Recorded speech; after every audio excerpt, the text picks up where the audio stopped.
Hey there everyone, welcome back to Game Vine, and my name is Dave. Trevor. Chris. And we are reviewing a game that we got from Board Game Bento. This is a first for us, and this game is called Exposed.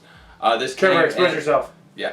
No, I won't. No means no. Yeah, this is his prerogative to do so. Yeah, I wanted to play it. I thought it looked cool. But unfortunately, it is against their will when you expose the people in this game. This came in the present day Board Game Bento box, right? Yeah. And I mean, it's kind of present-y. It's all about a game where you're on a cruise ship and you have a hidden identity. And while you're on this cruise ship, what does everyone have?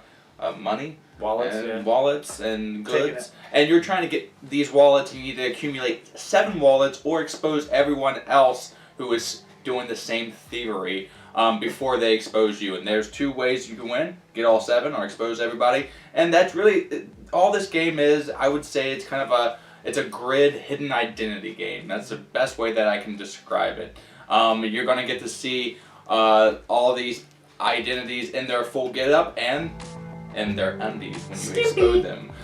So, I mean, it's very light, very simple game. So without further ado, let's show you what comes in the box. A whole bunch of cardboard, and then we'll show you how to play. So, let's go.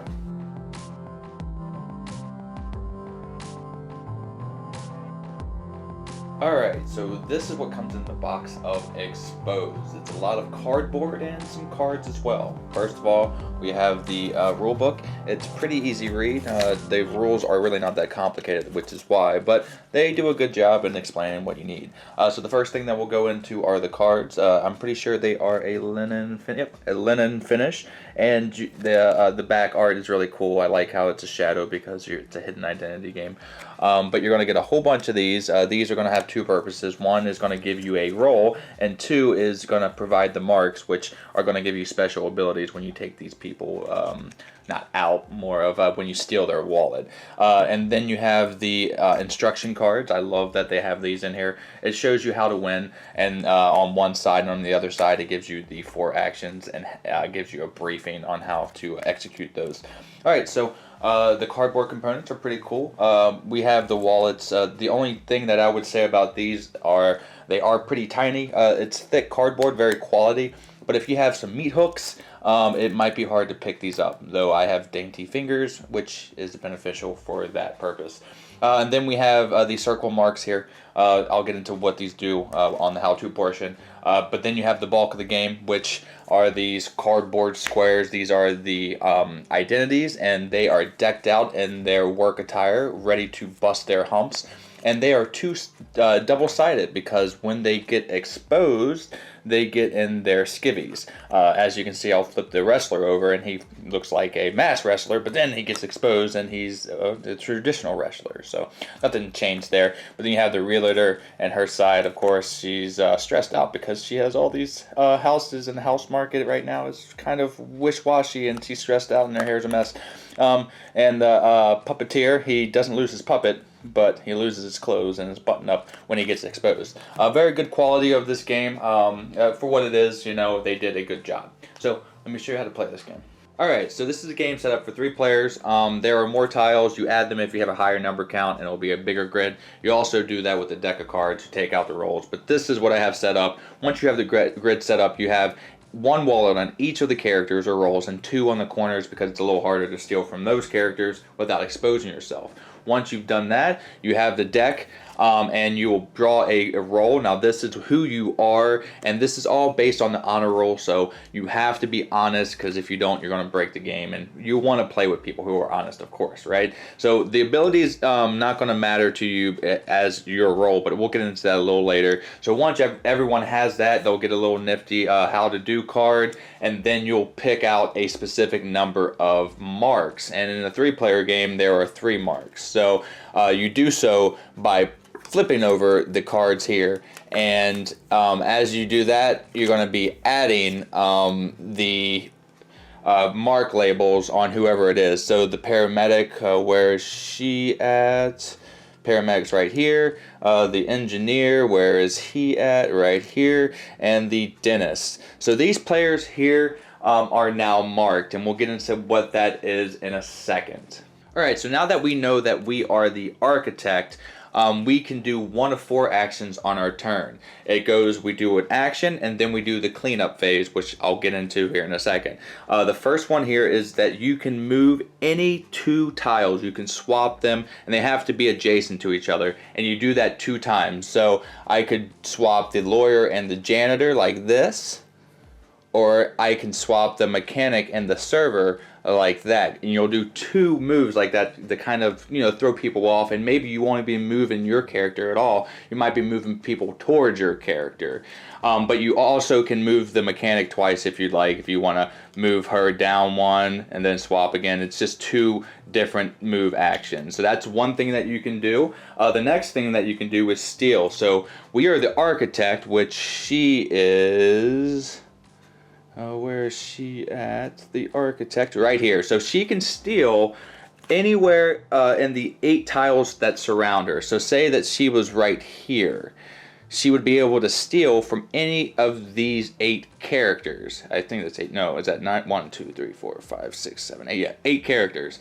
She was over here, so she would only have range of these characters when she was right there. But the steal action is simply you will steal 1 wallet from any guest surrounding you. So we could take this magician here and put it in front of you. Now the goal is to get 7 wallets in order to win the game, or be the last person that is unexposed. So those are the 2 win conditions, and I say that right now because the other action is expose. Now you can expose any one of these players here in the same column that you are. So I'm the architect. I could do the dentist, the engineer, the accountant, the astronaut, or the firefighter, magician, physicist, and the nurse. So in these 2 columns, if I want to expose a character, I could do that. And what I would do is basically flip over their tile, and that is all that I would do. Now, why would I want to do this? Well, because again, the win condition is expose the other characters. If I think I know somebody is the nurse, I would try to expose them, and this is the honor roll.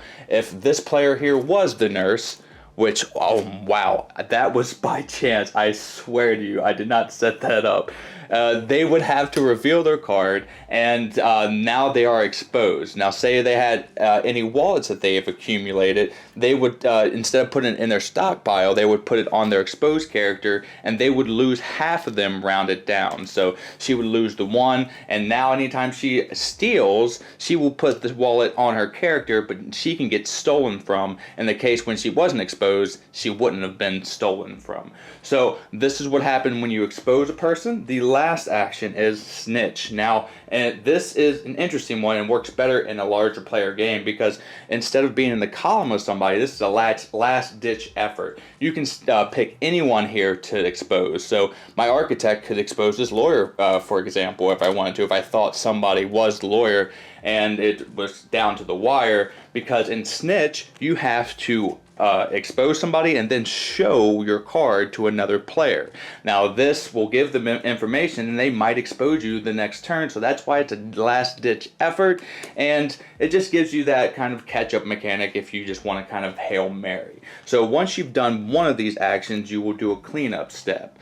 So you will replenish any of the marks if they were stolen from, and then you basically add new marks if one of the marks was taken away, and if they don't have a wallet on them, you would put a wallet from the reserve right here. Now let's go into the marks. If you steal from the marks any wallet, like this nurse over there, she would gain the ability of the paramedic. Now each one of these cards have one. Choose a row or column, add 1 wallet from the lost and found, which is the stockpile, to each guest tile in that row or column. So she's going to be adding a lot of things, and then you would take the card and basically you put it in front of you. It doesn't do anything other than the ability. And on the cleanup phase, you would then replenish it and add the mark to the next person, which is the physicist. But when you steal from a mark, it exposes them. So as more marks are being taken and cards are being thrown out, this is going to give other players ideas of who you are, because this is eliminating these people. Now they're never going to show your card because it's in your hand, but as time goes on, more players that are marks and they get stolen from are going to get exposed, and more marks are going to come out, and you'll get more cool abilities. One of my favorite one is the mechanic. She isn't on here, but she allows you to take another steal action. This one here, choose a player that that player must take a move action, take one wallet from that player, stash, and put it into yours. So not all of them are friendly, but this really does, make the game even more interesting because it's nice. That's why this one I hear immediately take an additional steal action. So you can get 2 wallets if you have 5 and win the game if the mechanic is out there as a mark. So that is how you basically play Expose. You'll continue to do this process until one of the 2 win conditions happens, 7 wallets, or all the players but one is exposed. You'll move tiles, you'll steal wallets, expose people, snitch on people, snitches get stitches, until one of those end conditions actually happen. Now let's give this game a grade and tell you what we think. Alright, so that is the simple gameplay of Expose. Really easy to comprehend, and I would say that it would be a filler or a kind of gateway game to the world of hidden identity and maybe a bit of deduction. So as we always do, we're going to be giving this game a grade to make ourselves feel better. I'm going to stick with a letter and word percentage, and this one got a 73 for me. Again, when it gets anywhere from 70 on up, it's a pretty good game and probably a game that I want to keep in my collection as time and space dwindle away. So the things I like about this game is it kept me focused on the grid and what was going on at all points. So there really wasn't too much downtime because I was paying attention because I need to know what they are stealing so I can expose them as soon as I possibly can because they are trying to do the same to me. And I think the quality, the cardboard quality is really nice. The art it's the direction that they went, and what they did with it was okay. So nothing spectacular, but something that they executed well, I guess.